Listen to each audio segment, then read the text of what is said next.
ಕಾಂತಿ ಶೆಟ್ಟಿ ಅವ್ರ ಹತ್ರ ಹೋಗ್ತೀನಿ. ನೀವು ಮಂಗಳೂರು ಭಾಗದವರಾಗಿರೋದ್ರಿಂದ ಈ ಪ್ರಶ್ನೆ ಜೊತೆಗೆ ಸರ್ ಪ್ರಶ್ನೆ, ವಿಟ್ಲಪಿಂಡಿ ನೋಡಿರ್ತೀರಿ ನೀವು. ಇದೆಷ್ಟೇ ಜನರಿದ್ರು ಮೇಲ್ಗಡೆ ಒಬ್ಬನೇ ಮಡಕೆ ಹೊಡೆಯೋನಿದ್ರು, ಕೆಳಗಡೆಯಿಂದ ಒಬ್ಬ ಕಾಲು ಜಾರಿದ್ರೆ ಇಡೀ ಆ ಬಲ ಬೆಂಬಲ ಎಲ್ಲ ಬಿದ್ದು ಹೋಗ್ಬಿಡುತ್ತೆ. ಅಂಥದ್ದೇ ಪರಿಸ್ಥಿತಿ ಬರಬಹುದಾ ಅನ್ನೋದು ಪ್ರಶ್ನೆ.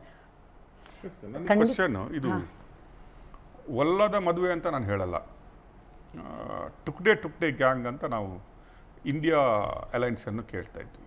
ಇಟ್ಸ್ ಎ ಸ್ಮಾಲ್ ಪಾರ್ಟಿಗಳನ್ನು ಸೇರಿಕೊಂಡು ಒಲ್ಲದ ಮನಸ್ಸಿನಲ್ಲಿರುವ ಪಕ್ಷಗಳನ್ನು ಸೇರಿಕೊಂಡು ಒಂದು ಟುಕ್ಡೆ ಗ್ಯಾಂಗ್ ಮಾಡಿಕೊಂಡು ಬದುಕ್ತಾ ಇದ್ದಾರೆ ಅಂತ. ಇವತ್ತು ಬಿ ಜೆ ಪಿನೂ ಕೂಡ NDAಯಲ್ಲಿ ಅದೇ ಪರಿಸ್ಥಿತಿಗೆ ಬಂದುಬಿಟ್ಟಿದೆ. ಎಲ್ಲ ಟುಕ್ಡೆ ಗ್ಯಾಂಗ್ಗಳನ್ನು ಸೇರಿಸ್ಕೊಂಡ್ಬಿಟ್ಟು ಲಾಸ್ಟ್ ಮಿನಿಟ್ ಒಲ್ಲದ ಮದುವೆಗಳು ನಿತೀಶ್ ಕುಮಾರ್ ಮತ್ತು ಚಂದ್ರಬಾಬು ನಾಯ್ಡು ಅವ್ರಿಗೆ ಮಾಡಿಕೊಂಡು ಅಶೋಕ್ ಚವ್ಹಾಣ್ ಅವರಂಥವರನ್ನು ಬಿ ಜೆ ಪಿಗೆ ಕರ್ಕೊಂಡು ಬಂದು ಎಲ್ಲ ಮಾಡಿ ಈಗಲೂ ಚಿಕ್ಕ ಪಾರ್ಟಿಗಳನ್ನು ಎಲ್ಲ ಸೇರಿಸ್ಕೊಂಡ್ರೆ ಇವತ್ತು 303ಕ್ಕೆ ಇದ್ದೀರಿ. ಈ ಟುಕ್ಡೆ ಗ್ಯಾಂಗ್ ಎಷ್ಟು ದಿನ ಉಳಿಬೋದು? ಬಟ್ ಚಾಲೆಂಜಸ್ಗಳು ಏನಿದೆ ಅಂತ ಅನಿಸುತ್ತೆ ನಿಮಗೆ? ಭವಿಷ್ಯದಲ್ಲಿ NDA ಮೈತ್ರಿಕೂಟ ಇನ್ನಷ್ಟು ಬಲ ಆಗುತ್ತೆ. ಒಂದು ಇಲ್ಲಿ ಹಿರಿಯ ಪತ್ರಕರ್ತರು ಅವ್ರ ಬಗ್ಗೆ ಭಾಳ ಗೌರವ ಇದೆ. ಅವರೊಂದು ಮಾತು ಹೇಳ್ತಾ ಇದ್ರು, ಅವ್ರಿಗೊಂದು ಮಾತು ಇಲ್ಲಿ ನಾನು ಕೇಳಲೇಬೇಕು. ಕಳೆದ 37 ವರ್ಷದಲ್ಲಿ ಯಾವತ್ತಾದರೂ ಇಡೀ ಭಾರತದಲ್ಲಿ 245 ಬಹುಮತ ಸಂಖ್ಯೆ ಯಾವುದಾದ್ರೂ ಒಂದು ಪಾರ್ಟಿ ಬಂದಿದೆಯಾ? ಕಳೆದ 37 ವರ್ಷದಲ್ಲಿ 245 ಯಾವುದಾದ್ರೂ ಒಂದು ವರ್ಷ ಬಂದಿದೆಯಾ?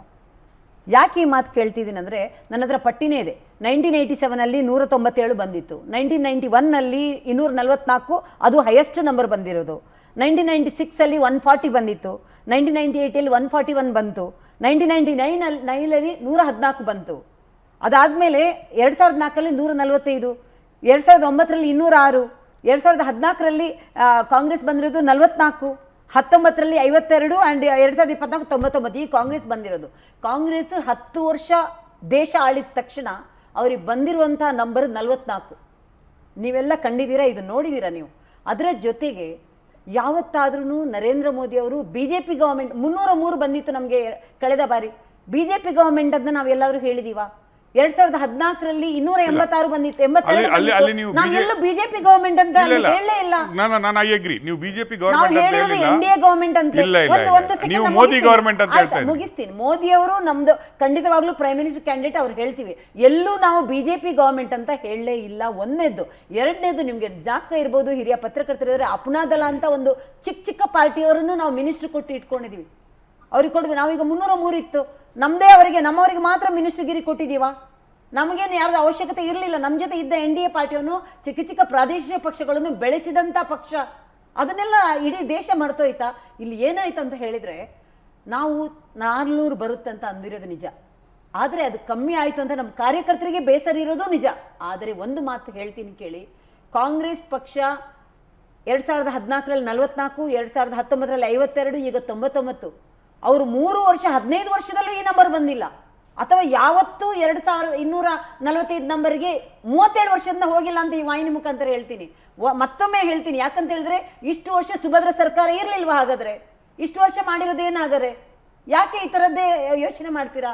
ನರೇಂದ್ರ ಮೋದಿ ಅವರು ಯಾವತ್ತಿದ್ರು ದೇಶ ಮೊದಲು ಅಂತ ತಿಳ್ಕೊಂಡಿರೋದು, ದೇಶದ ಬಗ್ಗೆ ಚಿಂತನೆ ಮಾಡ್ತಾರೆ ಹೊರತು ಯಾವತ್ತೂ ಪ್ರಾದೇಶಿಕ ಪಕ್ಷವಾಗಲಿ ಬಂದವರಿಗಾಗಲಿ ಯಾವತ್ತೂ ತೊಂದರೆ ಆಗಲ್ಲ. ಒಂದಂತೂ ನಿಜ. ಅಥವಾ ನೀವು ಹೇಳಿರುವ ಥರ ಅವ್ರು ಹೋಗ್ತಾರೆ ಇವ್ರು ಹೋಗ್ತಾರೆ. ಈಗ ನಮ್ಮ ಹತ್ರ ಚುನಾವಣೆ ಪೂರ್ವದಲ್ಲಿ ನಾವು ಮೈತ್ರಿ ಹೋಗಿದ್ದೀವಿ. ಚುನಾವಣೆ ಪೂರ್ವದಲ್ಲಿ ಮೈತ್ರಿ ಹೋದಾಗ ನಾವು 290+ ಇದ್ದಾಗ ಅದು ಹೇಗೆ ನಾವು ಗೆಲ್ಲಿಲ್ಲ ಅಂತ ಹೇಳ್ತೀರಾ? ಚುನಾವಣೆ ಆದಮೇಲೆ ಅಲ್ಲ, ಚುನಾವಣಾ ಪೂರ್ವದಲ್ಲಿ. ಈಗ ಫಾರ್ ಎಕ್ಸಾಂಪಲ್, ನಾವಿಲ್ಲಿ ಕೋಲಾರದಲ್ಲಿ ಮುನಿಸ್ವಾಮಿ ಅವರು ನಮ್ಮ ಗೆದ್ದಿರುವಂತಹ ಏರಿಯಾ ನಾವು ತೆಗೆದು ನಮ್ಮ ಮೈತ್ರಿ ಪಕ್ಷಕ್ಕೆ ಕೊಟ್ಟಿದ್ವು. ನಾವು ಹೋಗಿ ಅಲ್ಲಿ ಪರ್ಸ್ನಲ್ ಆಗಿ ಹೋಗಿ ಕ್ಯಾನ್ವಾಸ್ ಮಾಡಿದ್ವು. ಅದು ನಮ್ಮ ಗೆಲುವು ಅಲ್ವಾ? ನಾವು ಹೇಳ್ತಾ ಇರೋದು ಇಷ್ಟೇ, ಮೈತ್ರಿ ಪಕ್ಷದೊಳಗೆ ಚುನಾವಣಾ ಪೂರ್ವದಲ್ಲಿ ನಾವು ಹೋದಾಗ 290 ಬಂದಾಗ 272 ನಂಬರ್ ಇದ್ದಾಗ ನಮ್ಮ ಗೆಲುವಲ್ಲ. ನಾವು ಹೋಗಿ ಗವರ್ಮೆಂಟ್ ಮಾಡ್ತೀವಿ ಅಂದ್ರೆ ಸಂವಿಧಾನದ ಬಗ್ಗೆ ಮಾತಾಡೋರು ಇದನ್ನು ಮಾತಾಡ್ತಾರಲ್ಲ, ಇದನ್ನು ನೀವೆಲ್ಲ ತಿಳಿದವರಿದ್ರೆ ಇದಕ್ಕೆ ಉತ್ತರ ಕೊಡಬೇಕು. ಇದು ಸರಿ ಇದೆಯಾ? ಜನರನ್ನ ಒಂದು ಮಾತಾಡೋದಕ್ಕೂ ಒಂದು ರೀತಿ ಇರುತ್ತೆ. ನಾವು ಸುಮ್ಮನಿದ್ದೀವಿ ಅಂತ ಹೇಳಿ ಹಾಗಂತ ಹೇಳಿ ನಾವು ಗೆದ್ದಿದ್ದೀವಿ ಖಂಡಿತ. ನೋಡಿ, ಕೆಲವೊಂದು ಕಡೆ ಮ್ಯಾಂಡೇಟ್ ಯಾವ ಥರ ಕೊಟ್ಟಿದ್ದಾರೆ ಅಂದರೆ, ಹಿಮಾಚಲದಲ್ಲಿ 4ಕ್ಕೆ 4, ಉತ್ತರಾಖಂಡದಲ್ಲಿ 5ಕ್ಕೆ 5, ಆಮೇಲೆ ಅರುಣಾಚಲದಲ್ಲಿ ಕಂಪ್ಲೀಟ್ 2ಕ್ಕೆ 2, ತ್ರಿಪುರದಲ್ಲೂ ಒಡಿಸ್ಸಾದಲ್ಲೂ 20ಕ್ಕೆ 21, 21ಕ್ಕೆ 21, ಡೆಲ್ಲಿಯಲ್ಲಿ 7ಕ್ಕೆ 7, ಆಮೇಲೆ ಯಾವುದು ಮಧ್ಯಪ್ರದೇಶ 29. ನೋಡಿ, ಆ ಥರ 11 ರಾಜ್ಯದಲ್ಲಿ ಎಲ್ಲ ಫುಲ್ ಮೆಜಾರಿಟಿ ಬಂದಿದ್ದೀವಿ. ಯಾವತ್ತೂ ಕೂಡ ನೋಡಿ, ಒಂದೊಂದು ಮಾತು ಇಲ್ಲಿ ಹೇಳಲೇಬೇಕು ನಾವು. ಯಾವ ಥರ ನಾವು ಯಾವತ್ತೂ ಸರ್ವಜನಾಂಗ ತೋಟ ಅಂತ ಕಾಂಗ್ರೆಸ್ ಅವರು ಹೇಳ್ತಾರೆ, ನಾವು ಯಾವತ್ತೂ ಯಾವ ಥರ ಹೇಳ್ತೀವಿ? ಏನು ಹೇಳ್ತೀವಿ ಅಂದರೆ ಒಂದು ಎಕ್ಸಾಂಪಲ್ ಇಲ್ಲಿ ಹೇಳಲೇಬೇಕು.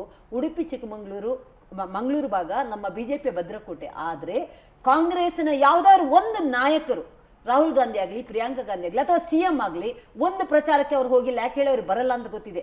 ಆದರೆ ನಾನು ಇದನ್ನು ಯಾಕೆ ಹೇಳ್ತಾ ಇದ್ದೀನಿ ಅಂತ ಹೇಳಿದ್ರೆ, ತಮಿಳುನಾಡು, ಕೇರಳ ನಮ್ಮಲ್ಲಿ ಝೀರೋ ಇದ್ದಂತಹ ಜಾಗ.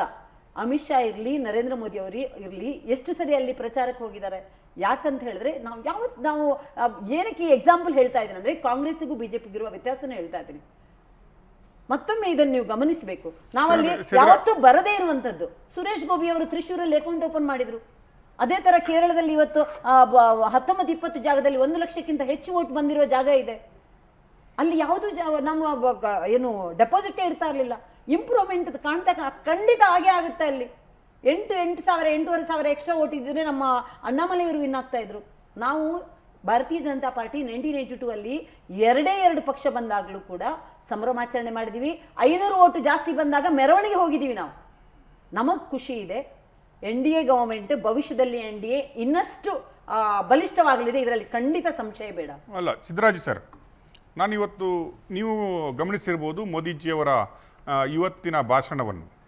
ಅದರಲ್ಲಿ ಮೋದಿಜಿಯವರು ಹೇಳ್ತಾರೆ, ಕಾಂಗ್ರೆಸ್ಸನ್ನು ತೆಲಂಗಾಣ ಮತ್ತು ಕರ್ನಾಟಕದಲ್ಲಿ 1 ವರ್ಷದಲ್ಲೇ ಜನಗಳು ರಿಜೆಕ್ಟ್ ಮಾಡಿದ್ದಾರೆ. ಅವ್ರದ್ದೇ ಗೌರ್ಮೆಂಟ್ ಇದೆ, ಬಟ್ ಅಲ್ಲಿ ನಮ್ಮನ್ನು ಆಯ್ಕೆ ಮಾಡಿದ್ದಾರೆ, ವಾಪಸ್ ನಮಗೆ ಜಾಸ್ತಿ ಸೀಟ್ಗಳು ಸಿಗ್ತಿದ್ದಾವೆ. ಸೇಮ್ ಟೈಮು ಮೋದಿಜಿಯವರು ರಾಜಸ್ಥಾನವನ್ನು ಯಾಕೆ ಮರೆತು ಬಿಟ್ಟರು ನಂಗೆ ಗೊತ್ತಿಲ್ಲ. ರಾಜಸ್ಥಾನದಲ್ಲಿ BJPಯ ಗೌರ್ಮೆಂಟ್ ಬಂದು ಸ್ವಲ್ಪವೇ ದಿನಗಳಲ್ಲಿ ಈಗ ಮೋರ್ ದೆನ್ 50% ಅಲ್ಲಿ ಕಾಂಗ್ರೆಸ್ ತಗೊಂಡಿದೆ. ಏನಂತೀರಿ ಅದಕ್ಕೆ ನೀವು? ಸರ್, ಯಾಕೆ ರಾಜಸ್ಥಾನ, ಯಾಕೆ UP-ನಲ್ಲಿ 64 ತಗೊಂಡಿದ್ರಿ? ಅದನ್ನು ಹೇಳ್ಬೇಕಲ್ವಾ? ನಾವು UP-ನಲ್ಲಿ ಯಾಕೆ ಹಿಂಗೆ ಆಯ್ತು ಅಂತ ಹೇಳ್ಬೇಕಲ್ವಾ? ಕೆಲವು ಇದರಲ್ಲಿ ಜಲ್ಲಿನಲ್ಲಿ 7ಕ್ಕೆ 7 ಬಂದಿದೆ, ಒಪ್ಕೋತೀವಿ, ನಾವೇನು ಇಲ್ಲ ಅಂತ ಹೇಳ್ತಿಲ್ಲ. ಹಾಗಿದ್ರೆ ತುಂಬಾ ಡೆವಲಪ್ಮೆಂಟ್, ವಿಕಸಿತ ಭಾರತ, ಆ ಭಾರತ, ಈ ಭಾರತ ಅಂತ ಹೇಳಿದ್ದು ಮೋದಿ ಅವರಿಗೆ 303 ಕೊಟ್ಟಿದ್ದ ಜನ 2019ರಲ್ಲಿ ಯಾಕೆ ಈ ಸರಿ ಕಡಿಮೆ ಮಾಡಿದ್ರು?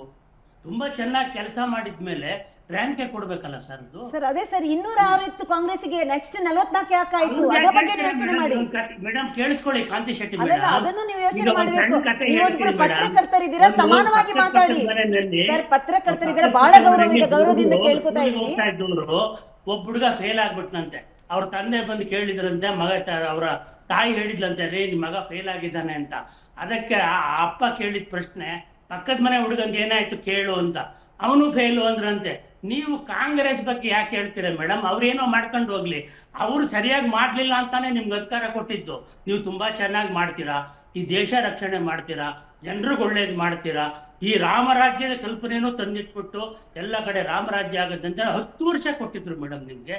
ಆದ್ರೆ 10 ವರ್ಷ ಕಳೆದ ನಂತರ ನಿಮ್ಮ ಪೊಸಿಷನ್ ಇನ್ನೂ ಗಟ್ಟಿ ಆಗ್ಬೇಕಿತ್ತಲ್ಲ.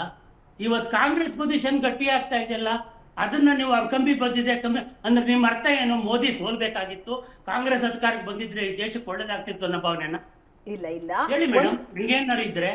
ಅಲ್ಲ, ನೀವು ಕಾಂಗ್ರೆಸ್ ಬೆಟ್ ಮಾಡಿ ತೋರ್ಸೋದು ಹೆಂಗಿದೆ ಅಂದ್ರೆ, ಅವ್ರು ಯಾಕೆ ಗೆದ್ದಿಲ್ಲ, ಹೆಂಗಾದ್ರೆ ಗೆದ್ದಿದ್ರೆ ಸಾಕಾಗಿತ್ತಲ್ಲಪ್ಪ, ಯಾಕೆ ಹಿಂಗ್ ಆಗೋಯ್ತು, ಈ ಜನ ಯಾಕೆ ಹಿಂಗ್ ಮಾಡ್ಬಿಟ್ರು, ನಮ್ಮ NDA ಯಾಕೆ ಬಂದ್ಬಿಡ್ತು ಅನ್ನೋ ಹಂಗಲ್ಲ. ಅವರು ಇವತ್ತು ನೀವು ಮಾಡಿದಂತ ಎಲ್ಲಾ ಹ್ಯುಮಿಲಿಯೇಷನ್ ತಡ್ಕೊಂಡು ಇವತ್ತು ಮಂದು ಮಾಡಿ ಇವತ್ತು ನೀವು ಎಲ್ಲಾ ಕಡೆ NDA ಈ 10 ವರ್ಷದಲ್ಲಿ ನೀವು ತೋರಿಸಿ ಮೇಡಮ್, ಯಾವ ವಿಷಯಲ್ಲಾದ್ರೂ ನನಗೆ ತೋರಿಸ್ಕೊಡಿ. ಈ ನಮ್ಮ ರಾಕೇಶ್ ಶೆಟ್ಟರ್ ಚಾನೆಲ್ ಅಲ್ಲೇ ಹಾಕಿಸ್ಕೊಡಿ ಅಂತ ಕೇಳಿ ಯಾಕೆ ಕೊಡ್ತಾರೆ? ಯಾವತ್ತು ನೀವು NDA ಮಾತಾಡಿದ್ರಿ, ಆಮೇಲೆ BJP ಗೌರ್ಮೆಂಟ್ ಅಂತ ಮಾತಾಡಿದ್ರಿ ಅಂತ ಕೇಳಿ ನೀವೆಲ್ಲ ಮೋದಿಗೆ ಪಕ್ಷದ ಬಗ್ಗೆ ಅಲ್ಲಿ ಏಕಮೇವ ದ್ವಿತೀಯ ಏಕಸ್ವಾಮ್ಯ ಒಂಥರ ನಿಮಗೆ ಏನಂತ ಹೇಳಿದ್ರೆ ಈ ಒಂಥರ ಇದು ಆ ಪೇಟೆಂಟ್ ನೀವು ಮಾಡಿ ಇಟ್ಕೊಂಡ್ಬಿಟ್ಟಿದ್ರಿ. ಮೋದಿ ಮುಖ ತೋರಿಸಿದ್ರೆ ಓಟು ಬರುತ್ತೆ, ಅಧಿಕಾರನೂ ಬರುತ್ತೆ ಅಂತ. ಇವತ್ತು ಸೋತ ಮೇಲೆ ಯಾಕೆ ನೀವು ಚೆನ್ನಾಗಿ ಕೆಲಸ ಮಾಡಿದ್ರೆ ಜನ ಓಟಿಗಿಂತ ಮೊದಲು ನಾವು ಎಲೆಕ್ಷನ್ಗಿಂತ ಮೊದಲು ಅಲಯನ್ಸ್ ಆಗಿರೋದು, ನಾವು ಸೋತಿದೀವಿ ಅಂತ ಯಾವ ಮುಖದಲ್ಲಿ ಹೇಳ್ತೀರಾ ಮೇಡಮ್? ನೀವು ಅಲಯನ್ಸ್ ಆಗಿಲ್ಲ ಅಂತ ನಾನು ಹೇಳ್ತಿಲ್ಲ, ಆದ್ರೆ ಅಲಯನ್ಸ್ ಬಗ್ಗೆ ನೀವು ಮಾತಾಡಿ. ಮೋದಿ ಅವ್ರ ಭಾಷಣ ನೋಡಿ ಮೇಡಮ್, ಈ ವರ್ಷ ಅವರು ನೀವು 3 ತಿಂಗಳಲ್ಲಿ ಎಲ್ಲೆಲ್ಲಿ ಭಾಷಣ ಮಾಡಿದ್ದಾರೆ ತೆಗೆದು ನೋಡಿ. ಮೋದಿಕಾ ಪರಿವಾರ್, ಮೋದಿ ಅದು ಯಾರೋ ಅವ್ರ ಕುಟುಂಬ ಇಲ್ಲ ಅಂತ ಹೇಳಿದ್ನೆ ದೊಡ್ಡದಾಗಿ, ಸಬ್ ಮೋದಿಕಾ ಹೌದು. ನನ್ನ ಪ್ರೈಮ್ ಮಿನಿಸ್ಟರ್, ನನಗ ಅಭಿಮಾನ ಇರಲ್ವಾ? ಮೋದಿ ಅವ್ರ ಮೇಲೆ. ಸರ್, ನೀವು ಹೇಳಿದ್ದು ಅಲ್ಲ, ಒಂದು ಮಾತಿಲ್ಲಿ ನೀವು ಮೇಡಮ್, ಇದನ್ನ ಪ್ರತಿಯೊಬ್ಬ ಭಾರತೀಯನು ಮೋದಿ ಅವರನ್ನ ನನ್ನ ಪ್ರಧಾನಿ ಅಂತ ಕಂಡ್ರು ಹೊರತು ಅವರು ಬಿಜೆಪಿ ಪ್ರಧಾನಿ, NDA ಸರ್, ಎಲ್ಲೂ ಪ್ರಧಾನಿ ಹೇಳಲೇ ಇಲ್ಲ ಅವರು ಬಿಜೆಪಿ ಪ್ರಧಾನಿ ಅಂತ.